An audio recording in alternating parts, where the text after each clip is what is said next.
नमस्कार दोस्तों, आप सभी का स्वागत है हमारे YouTube चैनल पर। तो दोस्तों, आज श्रावण मास की कथा का श्रवण करेंगे। कहा जाता है दोस्तों, पुरुषोत्तम मास में कथा सुनने बोलने से हजारों पुण्य के बराबर फल मिलता है। इसका बड़ा लाभ होता है। दोस्तों, श्री कृष्ण जी ने कहा है, जो भी अधिक मास, जिसे हम मल मास भी कहते हैं या पुरुषोत्तम मास कहते हैं, उनका जो अपमान करते हैं, निंदा करते हैं, जो इनका निरादर करते हैं, कथा का अपमान करते हैं, उनके जीवन में कभी भी सुख, धन, ऐश्वर्य नहीं मिलता उन्हें, और वह जन्म जन्मांतर तक गरीब ही रहते हैं। दोस्तों, जिस प्रकार से द्रौपदी ने पुरुषोत्तम मास का निरादर और कटु वचन बोल करके अपमान किया था, फिर उसके बाद उसे बहुत ही दुख भोगना पड़ा, और इस जन्म में भी द्रौपदी के रूप में जीवन भर दुख उसे भोगना ही पड़ता है।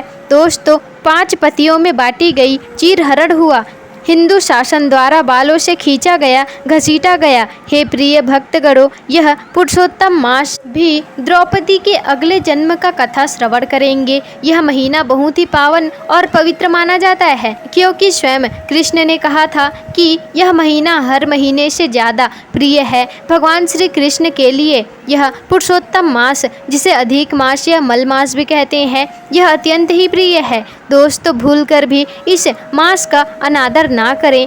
इसमें पूजा पाठ, जप तप, कथा कहानियों को सुनने से आपके जीवन में सुख आएगा और अपार पुण्य की प्राप्ति भी होगी।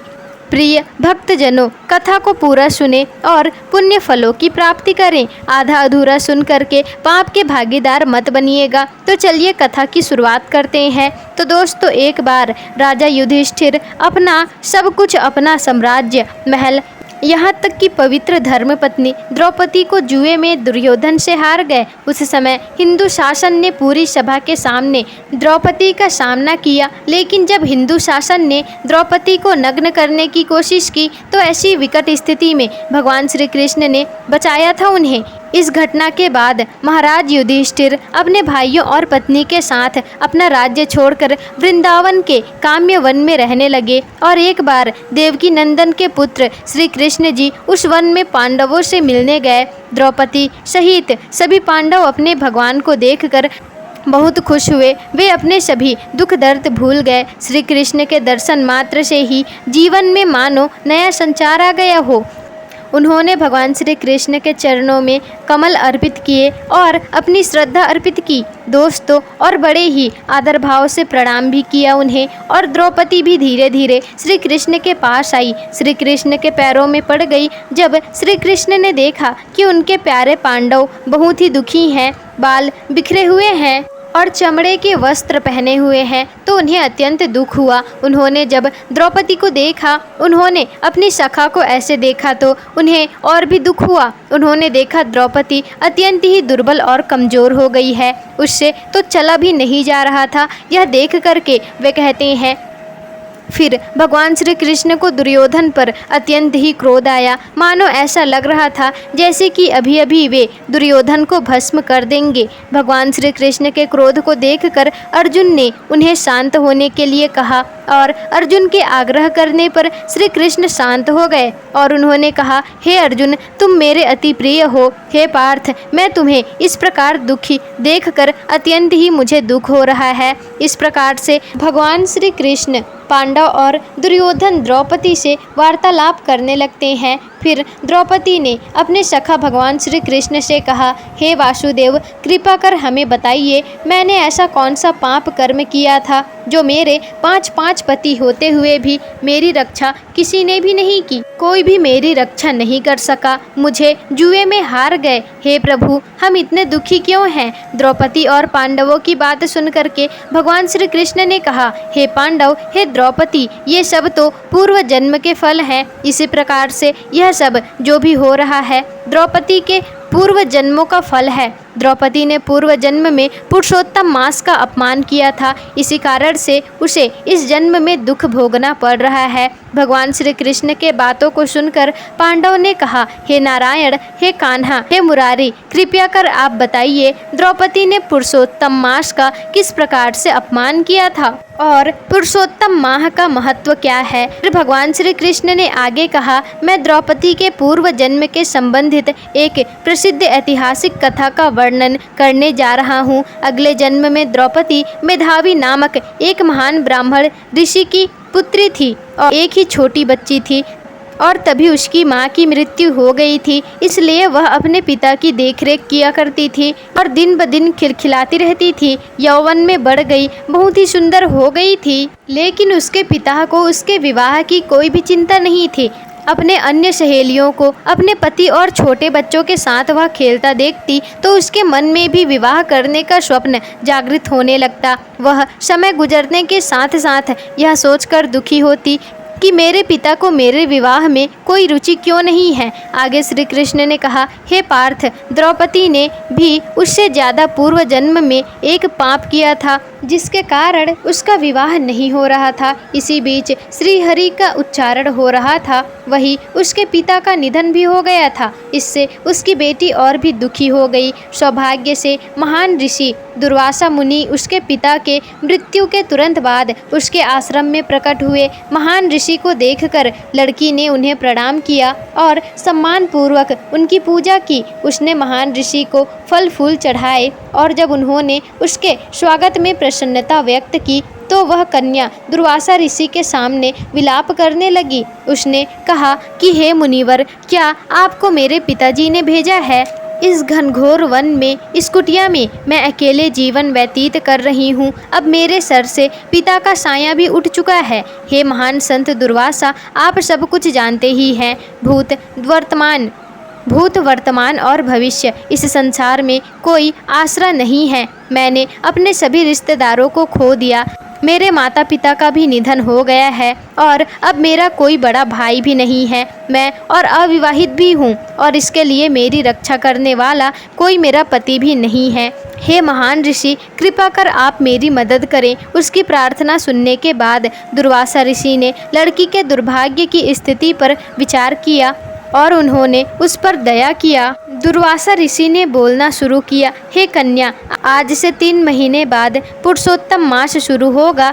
यह महीना पवित्र भी है और श्री कृष्ण का सबसे प्रिय माह भी है। इस महीने में केवल एक पवित्र स्नान करने से पुरुष या फिर महिला पाप रहित हो सकते हैं। यह पुरुषोत्तम मास कार्तिक मास अन्य सभी मास की अपेक्षा गौरवशाली है। अन्य सभी महीनों के महिमा पुरुषोत्तम मास महीने में 16वें हिस्से के बराबर भी नहीं है। इस महीने में एक बार भी स्नान करने वाले को पुण्य 12,000 वर्षों तक स्नान करने पर भी यह उनके बराबर ही रहता है। गंगा या कावेरी के पवित्र जल में स्नान करने वाले व्यक्ति द्वारा प्राप्त पुण्य के बराबर होता है। यदि तुम भी इस महीने में पवित्र स्नान करोगे, दान करोगे, श्री कृष्ण के नाम का जप करोगे तो तुम्हारे दुख दर्द दूर हो जाएंगे और यह सभी प्रकार के सिद्धियां भी आपको प्राप्त हो जाएंगी और सभी मनोकामनाओं की पूर्ति भी होगी। मेरी यह सलाह का आप पालन करो या फिर आने वाले पुरुषोत्तम मास की बहुत ही जिम्मेदारी से, बहुत ही ईमानदारी से पूजा करना ना भूलो। इन शब्दों को बोलने के बाद ऋषि दुर्वासा चुप हो गए और दुर्भाग्य से युवा ब्राह्मणी को उनकी बातों पर विश्वास नहीं हुआ, बल्कि वह क्रोधित हो गई और उनकी निंदा करने लगी और उन्होंने कहा कि हे महान ऋषि, आप झूठ बोल रहे हैं। यह अतिरिक्त महीना, जिसे हम मल मास भी कहते हैं, माघ, कार्तिक और वैशाख जैसे अन्य पावन महीनों में महान महीनों से यह श्रेष्ठ कैसे हो सकता है? मैं आपकी बातों पर विश्वास नहीं करती और आप मुझे धोखा देने की कोशिश कर रहे हैं। यह अतिरिक्त महीना किसी भी प्रकार से पवित्र गति विधि के लिए पीड़ित माना जाता है। ब्राह्मण कन्या की बात सुनकर दुर्वासा को बहुत ज़्यादा क्रोध आया और उनका पूरा शरीर जलने लगा, आंखें लाल हो गई। लेकिन लड़की की लाचार हालत को देखकर उन्होंने उस वक्त अपने आप पर काबू किया। ऋषि दुर्वासा ने लड़की से कहा, हे अज्ञानी आत्मा, मैं तुम्हें श्राप नहीं दूंगा, क्योंकि तुम्हारे पिता हमारे अच्छे मित्र थे। तुम एक अज्ञानी कन्या होने के कारण ऐसी असहाय स्थिति में हो। मैं अपने प्रति तुम्हारी अपराधों को गंभीरता से नहीं लेता, लेकिन साथ ही पुरुषोत्तम मास के प्रति तुम्हारे अपराधों को क्षमा नहीं करूंगा। तुम जैसा करना चाहो वैसा कर सकती हो। तुम जिसका पूजा करना चाहती हो उसका करो। मेरा काम था तुम्हें बताना, मैं कहकर जा रहा हूँ। हे अभागन कन्या, तुमने पुरुषोत्तम मास का अपमान किया, उसकी निंदा की है, इसीलिए इसका फल तुम्हें भोगना ही पड़ेगा। मैं तो तुम्हें श्राप नहीं दूंगा, क्योंकि तुम पहले से ही दुखी हो, मेरे अत्यंत प्रिय की पुत्री हो, और इसलिए मैं यहाँ से जा रहा हूँ। आगे श्री कृष्ण जी ने जो कहा, और जब दुर्वासा ऋषि मुनि ने इस स्थान को छोड़ दिया तो ब्राह्मण लड़की द्रौपदी अपने पिछले जन्म के एक पल में सभी ऐश्वर्य दे दिए। पुरुषोत्तम मास का अपराधी होने के कारण उसका शरीर बहुत बदसूरत लगने लगा और उसने अपने सारे शरीर का तेज भी खो दिया, और तभी उसने शिव जी की पूजा करने का निर्णय लिया। उसने आशुतोष के नाम से जाने वाले भगवान शिव को बहुत ही आसानी से प्रसन्न जो हो जाते हैं, उनकी पूजा आराधना करना आरंभ कर दिया। तब वह ब्राह्मणी पार्वती के पति भगवान शिव जी को प्रसन्न करने के लिए बड़ी तपस्या करने लगी, और उसने 9000 वर्ष तक अपनी तपस्या जारी ही रखी। गर्मी के मौसम में वह आग से घिरी और तेज धूप में ध्यान के लिए बैठी ही रही। सर्दियों के मौसम में वह ठंडे ठंडे पानियों के नीचे ध्यान करती रही। उस महान तपस्या को देख करके देवता भी भयभीत हो गए। भगवान शंकर ब्राह्मण कन्या के सामने प्रकट हुए और भगवान शिव उसकी पूजा और तपस्या से प्रसन्न थे।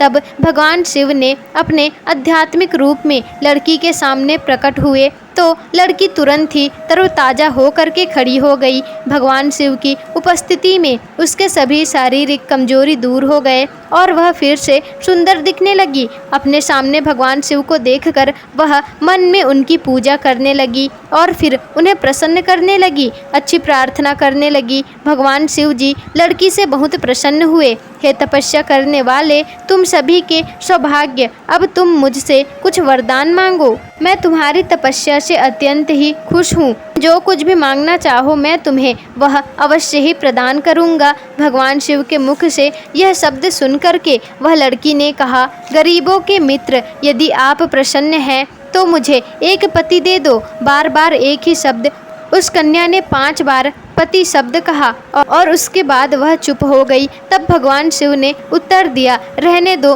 तुमने 5 पति मांगा है, तुम्हें 5 पति ही मिलेंगे। यह सुनकर लड़की बहुत लज्जित हुई। उसने कहा, हे भगवान, एक लड़की के लिए 5 पति होना बहुत ही घृणित है, कृपया अपने शब्दों को वापस ले लीजिए। तब भगवान शिव ने उसे बहुत गंभीरता से जवाब दिया, यह मेरे लिए असंभव है। जो तुमने मुझसे मांगा मैंने तुम्हें दे दिया और अगले जन्म में तुमको 5 पति मिलेंगे। पहले तुमने ऋषि दुर्वासा के सलाह का पालन ना करके पुरुषोत्तम मास को नाराज किया। हे ब्राह्मण कन्या, दुर्वासा और मेरे शरीर में कोई भेद नहीं है। भगवान ब्रह्मा सहित सभी देवता, नारद जैसे सभी महान संत भगवान श्री कृष्ण के आदेश के अनुसार इस पुरुषोत्तम महीने की पूजा करते हैं। पुरुषोत्तम मास का भक्त इस मौसम में सभी सौभाग्य प्राप्त करता है और अंत में भगवान श्री कृष्ण के तीनों लोक में चला जाता है। इस पवित्र पुरुषोत्तम मास का अपराधी होने के कारण तुमको अगले जन्म में 5 पति मिलेंगे। तुम्हें दुखों का सामना करना पड़ेगा। यह सुनकर लड़की को बहुत ही पछतावा होगा। और फिर यह सुनकर लड़की को बहुत पछतावा हुआ, लेकिन भगवान शिव वहाँ से तुरंत अंतर ध्यान हो गए। भगवान शिव के जाने के बाद ब्राह्मणी अपने जीवन के भविष्य को लेकर के और भी भयभीत हो गई। इस तरह से कई दिनों के बाद अपना शरीर त्याग दिया। हे अर्जुन, इसी बीच राजा द्रुपद यज्ञ किया। इसी यज्ञ से द्रौपदी ने जन्म लिया। दोस्तों, यह महाराज द्रुपद के बेटी के रूप में इसने जन्म लिया। हे अर्जुन, ये मेधावी ऋषि की बेटी है। द्रौपदी के नाम से दुनिया में प्रसिद्धि हो गई, क्योंकि उसने पिछले जन्म में पुरुषोत्तम मास की निंदा की थी। हिंदू शासन ने पांडवों की पत्नी की उपस्थिति में सभा के सामने में उसका अपमान किया था। सौभाग्य से उसने श्री कृष्ण को याद किया, मैंने उसे बचाया। उसके अपराधों को क्षमा करते हुए मैंने उसे घृणा से बचाया और उसे हिंदू शासन से बचाया। हे प्यारे पांडव भाई, आगामी पुरुषोत्तम मास की पूजा करना ना भूले। जो पुरुष पुरुषोत्तम माह की निंदा करता है तो वह अथाह दुख को भोगता है, और जो भी मेरी पूजा नहीं करेगा, पुरुषोत्तम मास की पूजा नहीं करता, वह सौभाग्य प्राप्त नहीं करेगा। यह पुरुषोत्तम मास महीना आपकी सभी इच्छाओं को पूरा करेगा और सभी दुखों को दूर भी करेगा। यह पूरी तरह से शक्तिशाली है। अब आपके 14 वर्ष के वन का अंत हो रहा है। कृपया कर इस महीने की ईमानदारी से पूजा करें, क्योंकि यह आपको सौभाग्य प्राप्त कराएगा। फिर श्री कृष्ण द्वारका के लिए निकल गए। कुछ दिनों के बाद पुरुषोत्तम मास प्रकट हुआ। महाराज युधिष्ठिर ने अपने भाइयों और अपने पत्नी को भगवान श्री कृष्ण के वचनों को याद दिलाया और उन्होंने इसकी पूजा की, और उन्होंने यह पूजा करके अपना खोया हुआ राज्य वापस पा लिया और एक सुखी जीवन का आनंद के साथ वे सभी भगवान श्री कृष्ण की कृपा से वापस दैवत्व में लौट गए। तो दोस्तों, यह थी पुरुषोत्तम मास की महिमा। किस तरह द्रौपदी ने पुरुषोत्तम माह का अपमान किया तो उसे दुख मिला। यह महीना हर महीने से बहुत ही उत्तम है। तो आप भी इस महीने को धर्म कर्म करके अच्छा बनाएं और जीवन में सुख प्रदान करें और अपने जीवन में सुख समृद्धि ऐश्वर्य प्राप्त करें। तो दोस्तों, आज की यह कथा आपको कैसी लगी हमें कमेंट करके ज़रूर बताइएगा। और अगर वीडियो पसंद आई हो तो वीडियो को लाइक शेयर कमेंट और चैनल को सब्सक्राइब जरूर ही कर दीजिएगा, जिससे कि आपको ऐसी ही जानकारी पूर्वक वीडियोस आगे भी मिल सके।